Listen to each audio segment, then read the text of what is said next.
Hello dears, welcome to the class.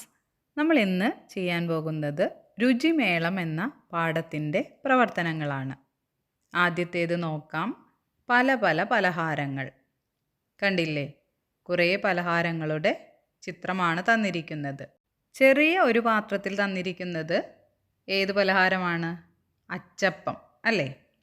എനിക്ക് കിട്ടിയ പലഹാരം. എനിക്ക് കിട്ടിയ പലഹാരം എന്ന് പറഞ്ഞ് നമുക്ക് ഏതെഴുതാം? അച്ചപ്പം എഴുതാം. കണ്ടില്ലേ? പിന്നെ വലിയ പാത്രത്തിൽ ഒരുപാട് പലഹാരങ്ങളുണ്ട് അല്ലേ? എൻ്റെ കൂട്ടുകാർക്ക് കിട്ടിയ പലഹാരങ്ങൾ ഏതൊക്കെയാണ് അതിലുള്ളത്? ഇലയട, മുറുക്ക്, പഴംപൊരി, ഉണ്ണിയപ്പം, കൊഴുക്കട്ട, അരിയുണ്ട, ഇതൊക്കെയാണ് ബാക്കിയുള്ള പലഹാരങ്ങൾ. എൻ്റെ പലഹാരത്തെക്കുറിച്ച് എനിക്കറിയാവുന്നത്. എൻ്റെ പലഹാരം എന്ന് പറഞ്ഞ് എഴുതിയിരിക്കുന്നത് ഏതാണ്? അച്ചപ്പമാണ് അല്ലേ?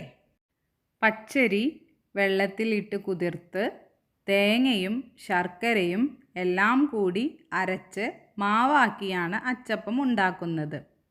അച്ചപ്പത്തിൻ്റെ അച്ച് ഈ മാവിൽ മുക്കി എണ്ണയിൽ വറുത്തെടുക്കുന്നു. പ്രവർത്തനം 5.2. പറഞ്ഞതെന്താവാം? അച്ഛനും അമ്മയും കുഞ്ഞുമോളെയും കൊണ്ട് ആശുപത്രിയിൽ പോയി. ഡോക്ടറെ കാണിച്ചു. ഡോക്ടറും കുഞ്ഞുമോളും തമ്മിൽ പറഞ്ഞത് എന്തൊക്കെയാവാം? ഡോക്ടർ കുഞ്ഞുമോളോട് ചോദിക്കുകയാണ്, ഇന്ന് രാവിലെ ആഹാരം കഴിച്ചില്ലേ മോളെ? അപ്പോൾ കുഞ്ഞുമോൾ പറയുകയാണ്, ഇല്ല ഡോക്ടർ മാമ. അപ്പോൾ ഡോക്ടർ എന്തായിരിക്കും പറഞ്ഞിട്ടുണ്ടാവുക? രാവിലത്തെ ഭക്ഷണം നമ്മൾ ഒരിക്കലും ഒഴിവാക്കരുത്. നമ്മുടെ ശരീരത്തിന് വേണ്ട ഊർജം ലഭിക്കുന്നത് ഭക്ഷണത്തിൽ നിന്നാണ്. മോൾക്ക് മനസ്സിലായോ? ശരി ഡോക്ടർ മാമ, ഞാനിനി ഒരിക്കലും രാവിലെയുള്ള ഭക്ഷണം ഒഴിവാക്കില്ല. അടുത്തത് ക്രമത്തിൽ എഴുതാം. കുഞ്ഞുമോളുടെ കഥ വായിച്ചല്ലോ. താഴെ കൊടുത്ത വാക്യങ്ങൾ വായിച്ച് അവ ക്രമത്തിൽ എഴുതാം. കുറച്ച് വാക്യങ്ങൾ തന്നിരിക്കുന്നു. അത് ക്രമത്തിലല്ല തന്നിരിക്കുന്നത്. നമ്മളോടത് ക്രമത്തിൽ എഴുതാനാണ് പറഞ്ഞിരിക്കുന്നത്. അപ്പോൾ ക്രമത്തിൽ എഴുതി നോക്കാം. കുഞ്ഞുമോൾക്ക് ആഹാരം വേണ്ട. അവൾക്ക് ക്ഷീണം കൂടിക്കൂടി വന്നു. അവളെ ഡോക്ടറെ കാണിച്ചു. ഡോക്ടർ മരുന്ന് കൊടുത്തു. കുഞ്ഞുമോൾ നന്നായി ആഹാരം കഴിച്ചു. ക്ഷീണം മാറി അവൾ ഉഷാറായി. പ്രവർത്തനം 5.4. കണ്ടെത്തി എഴുതാം. അടിവരയിട്ട പദത്തിന് പകരം പാഠത്തിൽ ഉപയോഗിച്ച പദം കണ്ടെത്തി വാക്യം എഴുതാം. ഓരോ വാക്യം തന്നിരിക്കുന്നു. അതിൽ ചില പദത്തിന് താഴെ വരയിട്ടിട്ടുണ്ട്. അപ്പോൾ അതിന് പകരമായി നമ്മുടെ പാഠത്തിൽ ഏത് പദമാണ് ഉപയോഗിച്ചിരിക്കുന്നത് എന്ന് എഴുതാനാണ് പറഞ്ഞിരിക്കുന്നത്. ആദ്യത്തേത് നോക്കൂ. എല്ലാത്തിനും നല്ല രുചി. അപ്പോൾ രുചിയുടെ താഴെയാണ് വരയുള്ളത് അല്ലേ? അപ്പോൾ രുചിക്ക് പകരം ഉപയോഗിക്കുന്നത് എല്ലാത്തിനും നല്ല സ്വാദ്. സ്വാദ് എന്നുള്ള പദമാണ്. ദിവസം കഴിയുന്തോറും മോൾക്ക് തളർച്ച കൂടിക്കൂടി വരുന്നു. അപ്പോൾ തളർച്ചയ്ക്ക് അടിയിലാണ് വരയുള്ളത്. അപ്പോൾ അതിന് പകരം ഏതുപയോഗിക്കാം? ദിവസം കഴിയും തോറും മോൾക്ക് ക്ഷീണം കൂടിക്കൂടി വരുന്നു. മൂന്നാമത്തേത്, കുഞ്ഞുമോൾ ഉത്സാഹത്തോടെ സ്കൂളിൽ പോകാൻ തുടങ്ങി. അപ്പോൾ ഉത്സാഹത്തോടെ എന്ന പദത്തിന് പകരമായി ഉപയോഗിച്ചിരിക്കുന്നത് കുഞ്ഞുമോൾ ചുറുചുറുക്കോടെ സ്കൂളിൽ പോകാൻ തുടങ്ങി. അടുത്തത്, കുഞ്ഞുമോൾക്ക് ഒന്നും തിന്നാൻ വേണ്ട. എന്താണ് എഴുതേണ്ടത്? തിന്നാൻ എന്നാണ് അല്ലേ? കുഞ്ഞുമോൾക്ക് ഒന്നും കഴിക്കാൻ വേണ്ട. ഇതാണ് പാഠത്തിൽ ഉപയോഗിച്ചിരിക്കുന്നത്. ഡയറി എഴുതാം. കുഞ്ഞുമോൾ ചുറുചുറുക്കോടെ സ്കൂളിൽ പോകാൻ തുടങ്ങി.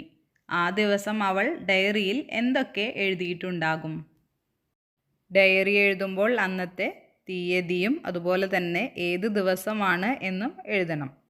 കുഞ്ഞുമോൾ എഴുതുന്നത്, ഇന്ന് വളരെ സന്തോഷത്തോടെയാണ് ഞാൻ സ്കൂളിൽ പോയത്. അസുഖം കാരണം സ്കൂളിൽ കുറേ ദിവസം പോയിരുന്നില്ല. അതുകൊണ്ട് തന്നെ നേരത്തെ എണീറ്റ് പ്രഭാത കൃത്യങ്ങൾ എല്ലാം ചെയ്ത് പ്രാതൽ കഴിച്ച് നേരത്തെ വീട്ടിൽ നിന്നും ഇറങ്ങി. ഇപ്പോൾ ക്ഷീണമൊന്നും ഇല്ലാത്തത് കൊണ്ട് സൈക്കിളിലാണ് സ്കൂളിൽ പോയത്. എല്ലാം നന്നായി ശ്രദ്ധിച്ചു പഠിച്ചു. വൈകിട്ട് കൂട്ടുകാരോടൊപ്പം കളിച്ചു. പിന്നെ രാത്രി കുറച്ച് പഠിച്ചു. അതിനുശേഷം അത്താഴം കഴിച്ചു. ഇതൊക്കെയാണ് കുഞ്ഞുമോൾ ഡയറിയിൽ എഴുതിയത്. അപ്പോൾ രാവിലെയുള്ള കാര്യങ്ങളെ എന്താണ് പറയുന്നത്? പ്രഭാത കൃത്യങ്ങൾ എന്നാണ് കുഞ്ഞുമോൾ എഴുതിയിരിക്കുന്നത്. പല്ല് തേക്കുന്നതും കുളിക്കുന്നതും എല്ലാം. അതുപോലെ തന്നെ രാവിലെ കഴിച്ച ഭക്ഷണത്തിനെ പ്രാതൽ എന്നാണ് പറയുന്നത്. അതുപോലെ രാത്രി കഴിക്കുന്ന ഭക്ഷണമോ അത്താഴം എന്നാണ് കുഞ്ഞുമോൾ എഴുതിയിരിക്കുന്നത്. അടുത്തത് പോസ്റ്റർ തയ്യാറാക്കാം. ആഹാരശീലങ്ങളുമായി ബന്ധപ്പെട്ട് കുഞ്ഞുമോൾ തയ്യാറാക്കിയ പോസ്റ്റർ നോക്കൂ. നമുക്കും ഒരു പോസ്റ്റർ തയ്യാറാക്കാം. എന്താണ് എഴുതിയിരിക്കുന്നത്? തുറന്നു വച്ച ആഹാര സാധനങ്ങൾ കഴിക്കരുതേ എന്നാണ് കുഞ്ഞുമോൾ ഉണ്ടാക്കിയ പോസ്റ്ററിലുള്ളത്. അപ്പോൾ നമുക്കും ഇതുപോലെ തന്നെ പോസ്റ്റർ ഉണ്ടാക്കാം. ആദ്യത്തേത്, ആരോഗ്യം നശിപ്പിക്കുന്ന ഭക്ഷണങ്ങൾ ഒഴിവാക്കൂ. നല്ല ആഹാരങ്ങൾ ശീലമാക്കൂ. അടുത്തത്, ഭക്ഷണം പാഴാക്കരുത്. പാചകക്കുറിപ്പ് എഴുതാം. അരിയുണ്ട ഉണ്ടാക്കുന്നത് എങ്ങനെയെന്ന് മനസ്സിലായല്ലോ. ഇതുപോലെ നിങ്ങളുടെ വീട്ടിലും ധാരാളം വിഭവങ്ങൾ ഉണ്ടാക്കാറില്ലേ? ഏതെങ്കിലും ഒരു വിഭവം ഉണ്ടാക്കുന്നത് എഴുതാം. നമുക്ക് വളരെ എളുപ്പത്തിൽ തയ്യാറാക്കുന്ന ഒരു വിഭവം ഉണ്ടാക്കാം. അവിൽ നനച്ചത്. ചേരുവകൾ: അവിൽ, ശർക്കര, തേങ്ങ, ഏലക്കായ പൊടിച്ചത്. ശർക്കര എടുത്ത് കുറച്ച് വെള്ളം തിളപ്പിച്ച് ശർക്കര അതിലിട്ട് ഉരുക്കി എടുക്കുക. അതിനുശേഷം അവിലിലേക്ക് ആ ശർക്കര ഒഴിക്കുക. അതുപോലെ തന്നെ തേങ്ങയും ഏലക്കായ പൊടിച്ചതും ചേർത്ത് എല്ലാം കൂടി കുഴയ്ക്കുക. നമ്മുടെ അവിൽ നനച്ചത് റെഡിയായി. കണ്ടെത്താം എഴുതാം. ചേരുവകൾ കണ്ടെത്തി എഴുതാം. പരിപ്പ് വട എന്തൊക്കെയാണ്? കടലപ്പരിപ്പ്, പച്ചമുളക്, ഇഞ്ചി, ഉള്ളി, കറിവേപ്പില, ഉപ്പ്, മുളകുപൊടി, മഞ്ഞൾപ്പൊടി ഇതൊക്കെ ഉപയോഗിച്ചാണ് പരിപ്പ് വട ഉണ്ടാക്കുന്നത്. ഇതെല്ലാം ചതച്ച് കുഴച്ചെടുത്ത് പരത്തി എണ്ണയിലിട്ട് വറുത്ത് കോരുന്നതാണ് പരിപ്പ് വട അല്ലേ? അടുത്തത് സാമ്പാറാണ്. സാമ്പാറിനായിട്ട് വേണ്ടത് പരിപ്പ് വേണം, അതുപോലെ തന്നെ പച്ചക്കറികൾ വേണം. പിന്നെ സാമ്പാർ പൊടി, പുളി, ഉപ്പ്, കായം, ഉണക്കമുളക്, കറിവേപ്പില, കടുക് ഇതെല്ലാം സാമ്പാറിന് വേണം. ഇനി പ്രഥമന് വേണ്ടത് പാൽ, ശർക്കര, അട, നെയ്യ്, അണ്ടിപ്പരിപ്പ് ഇതെല്ലാമാണ്. വരയ്ക്കാം, നിറം നൽകാം. നിങ്ങൾക്കിഷ്ടപ്പെട്ട ആഹാര സാധനങ്ങളുടെ ചിത്രം വരച്ച് നിറം നൽകാം. അപ്പോൾ നിങ്ങൾക്കിഷ്ടപ്പെട്ട ആഹാര സാധനങ്ങളുടെയൊക്കെ ചിത്രം വരച്ച് നിറം നൽകാവുന്നതാണ്. മാതൃക പോലെ എഴുതാം. അമ്മ, അച്ഛൻ. അപ്പോൾ അത് കൂട്ടിയോജിപ്പിക്കുമ്പോൾ അമ്മയും അച്ഛനും അല്ലേ? അടുത്തത് ദോശ, ഇഡ്ഡലി. ദോശയും ഇഡ്ഡലിയും. ഇനി എന്തൊക്കെ എഴുതാം? ചോറ്, കറി. ചോറും കറിയും. അടുത്തത് പൂവ്, കായ. പൂവും കായയും. പാൽ, പഴം. പാലും പഴവും.